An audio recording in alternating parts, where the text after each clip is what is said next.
Hi. We are all concerned about COVID-19 efficacy. Additionally, new variants are popping up, and there's plenty of popular press about escape of mutants, so that vaccines are not as efficacious. Is escape inevitable? This is the issue that collaborators at the Fred Hutchinson Center, the University of Washington, and Harvard tackled. If it was too long and you just didn't want to read the paper, here's the gist. Antibodies are a potential therapy for SARS-CoV-2, but the risk of the virus evolving to escape them remains unclear. Researchers in the Bloom lab mapped how all mutations to SARS-CoV-2's receptor binding domain affect binding by the antibodies in the Regeneron-CoV-2 cocktail and an antibody from Eli Lilly called LY-CoV016. These complete maps uncover a single amino acid mutation that fully escapes the Regeneron cocktail, which consists of two antibodies targeting distinct structural epitopes. The maps also identify viral mutations that are selected in persistently infected patients treated with that Regeneron COVID-19 cocktail, as well as during in vitro escape selections. And finally, the maps reveal that mutations escaping the individual antibodies are already present in circulating SARS-CoV-2 strains. Overall, these complete escape maps enable interpretation of the consequences of mutations observed during viral surveillance. Antibodies are being developed as therapeutics to combat SARS-CoV-2. SARS-CoV-2 infects human cells by binding to a protein called ACE2, shown in this graphic in green. To bind to ACE2, the virus uses its spike protein, and that's why you hear everyone talking about the spike protein. This step must occur for the infection of the cell. Today, Regeneron has a cocktail that is composed of two antibodies that are given in combination. Eli Lilly has a single monoclonal antibody available for use. That LY-CoV016 antibody is currently undergoing phase 3 clinical trials, but the Regeneron cocktail was granted an emergency use authorization for treatment of COVID-19 last year. The PI admits that although it is unclear exactly how the virus will evolve, researchers can evaluate potential mutations early to assess their effects. It's best to be prepared. Now, viruses mutate as they're allowed to replicate in a host, you and your family. These mutations can take the form of single-letter typos in the viral genetic code or deletions or insertions of longer stretches. Many mutations have no effect on the virus. Some mutations may affect antibody binding. Rare mutations or combinations of mutations increase viral fitness. SARS-CoV-2 has been acquiring minor random mutations ever since it jumped from animals to humans. Each infected person is essentially a chance for SARS-CoV-2 to reinvent itself. Antibodies against some other viruses can be rendered ineffective by viral mutations that are selected during treatment of infected patients, or that spread globally to confer resistance on entire viral clades. Most leading anti-SARS-CoV-2 antibodies target the receptor binding domain, which mediates binding to the ACE2 receptor. Determining which SARS-CoV-2 mutations escape key antibodies is essential for assessing how mutations observed during viral surveillance may impact the efficacy of antibody treatments. This is the key scientific question assessed in this research. Given how important the spike protein receptor binding domain is to infect cells, this group leveraged that knowledge. This research group recently developed a deep mutational scanning method to map how all mutations to the RBD affect its function and recognition by antiviral antibodies. The group made yeast that display a fragment of the spike protein on their surface, and then that fragment is the receptor binding domain. For it to bind, it engages ACE2. They then create a bunch of versions of the fragment on the yeast cells, and each one of those is a mutant. This method involves creating libraries of RBD mutants in yeast cells that are sortable by FACS and can be deep sequenced. How well do the mutated fragments stick to ACE2, better or worse or the same as wild-type spike protein? This tells them how the mutation might affect the function of the binding domain and hence the fitness of the virus.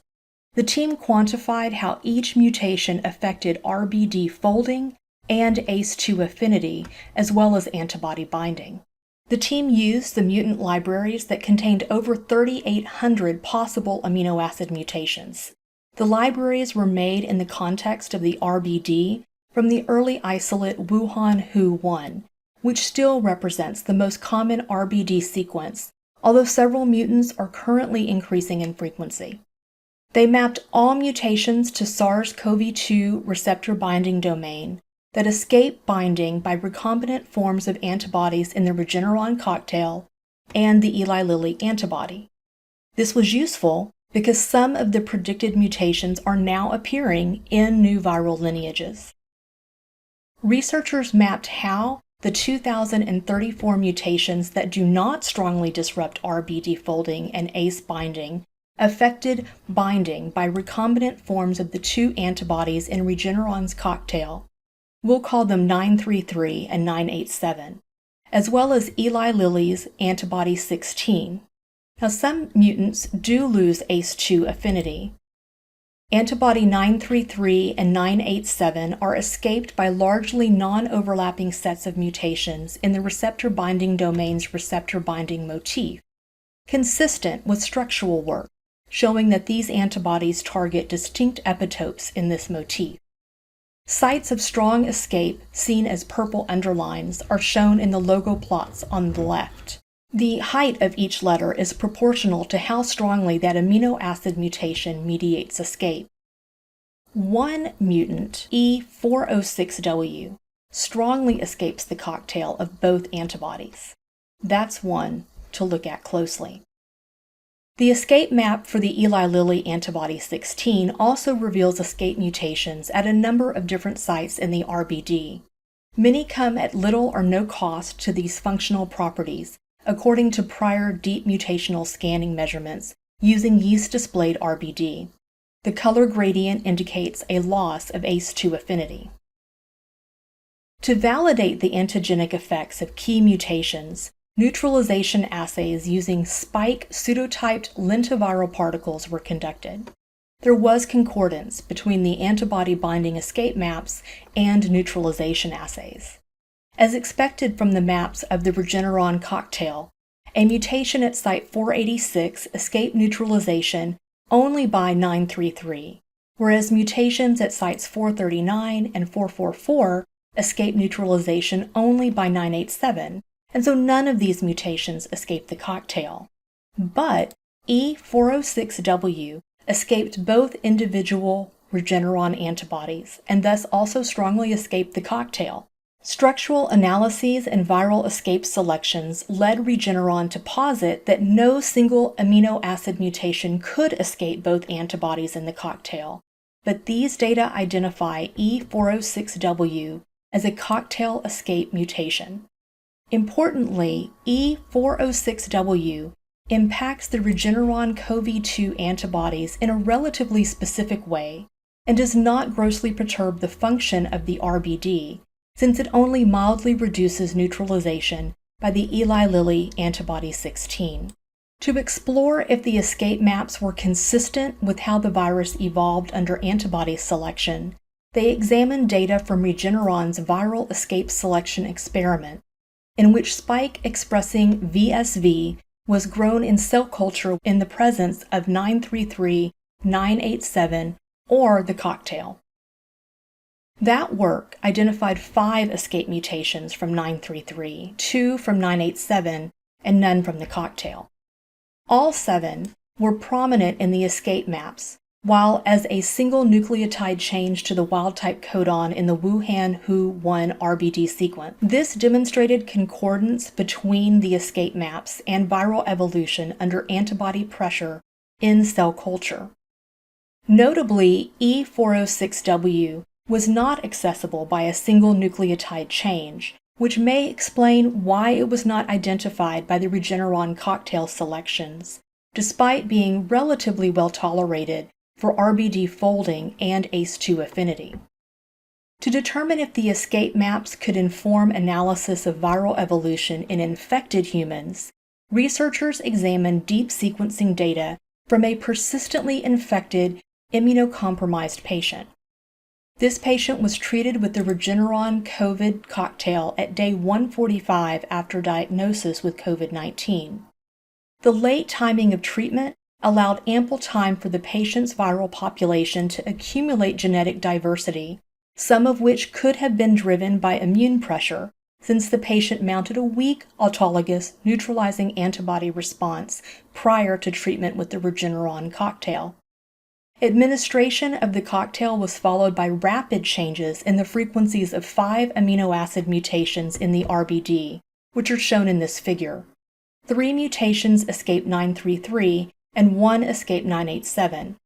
This pattern has been observed in the adaptive within-host evolution of other viruses and can arise from genetic hitchhiking and competition among viral lineages. Also, 3 of the 4 escape mutants identified in the patient were not identified by Regeneron, but were seen in these maps. So how does it occur in the patient over time? Well, mutation E484A hitchhiked with F486I after treatment, and the viral lineage carrying N440D and Q493K, which escape 987 and 933 respectively, competes first with the Regeneron 933 escape mutant Y489H, and then the E484A and F486I lineage, and then Q493K. Fascinating that this can be tracked in real time. Note that E484 is attracting more interest now because it's the variant spreading across South Africa and through travelers and popping up in other countries. Of course, viral evolution is shaped by functional constraints as well as pressure to evade antibodies. The mutations selected in culture and the patient consistently met the following criteria. They escaped antibody binding, were accessible via a single nucleotide change, and impose little or no cost on ACE2 affinity, as measured by prior deep mutational scanning using those yeast-displayed RBD. Therefore, complete maps of how mutations affect key biochemical phenotypes of the receptor binding domain can be used to assess likely paths of viral evolution. Next, researchers examined all human-derived SARS-CoV-2 sequences available as of January 11, 2021, and found a substantial number of RBD mutations that escaped one or more of the antibodies. Each of the dots over the bottom axis is a mutant seen in the over 300,000 available sequences. So what are some of these important mutants? Y453F is associated with independent outbreaks linked to mink farms in the Netherlands and Denmark. Notably, the mink sequences themselves sometimes also contain other escape mutations such as F486L. N439K is prevalent in Europe, where it has comprised a large percentage of sequences from regions including Scotland and Ireland. K417N is present in the B1351 lineage first identified in South Africa. Remember, this mutation reduced binding of the Eli Lilly antibody 16 and Regeneron's 933 antibody, but had little effect on Regeneron's 987 antibody binding. Another mutation of current interest is N501Y, which is present in B1351 and also the B117 lineage originally identified in the United Kingdom. It is also in the South African variant, which also has the E484 mutation. So the research team projected the maps onto crystal or cryo-EM structures. As might be expected, escape mutations generally occur in the antibody-RBD interface. However, structures alone are insufficient to predict which mutations mediate escape. The antibodies shown here bind to ACE2 in different ways. This was especially true for the Eli Lilly antibody. The escape from Regeneron 933 and 987 mostly occurs at RBD residues that pack the antibody-heavy light chain interface. The E406 mutation that escapes the Regeneron cocktail occurs at a residue not in contact with either antibody. Although E406 is in closer structural proximity to Eli Lilly's 16 antibody, the E406W mutation has a much smaller impact on this antibody, suggesting a long-range structural mechanism specific to the Regeneron CoV-2 antibody. Taken together, mutations at RBD residues that contact antibody do not always mediate escape, and several prominent escape mutations occur at residues not in contact with antibody. COVID-19 may well be on its way to endemic status. This paper was published in January 2021, but was on a preprint server in December. There were discussions in the scientific community on Twitter and elsewhere, and even the Bloom Lab was involved. Related work by the same team has also been published in Cell in August 2020 on the same topic regarding individual mutations. What did this work add to the many papers about COVID-19? Viral antibody escape mutations arose in persistently infected patients treated with the Regeneron cocktail. Other studies from other labs have also reported viral antigenic evolution in persistently infected patients. The team completely mapped mutations that escape 3 leading anti-SARS-CoV-2 antibodies. These maps demonstrate that prior characterization of escape mutations was incomplete. The team identified multiple mutations that escaped the Regeneron cocktail and those that arose in a persistently infected patient treated with the cocktail. It is concerning that so many escape mutations impose little cost on RBD folding or receptor affinity, and that some are already present at low levels among circulating viruses. This work will help immediately interpret the effects of the mutations catalog by viral genomic surveillance. I hope that you found this breakdown useful. Until next time.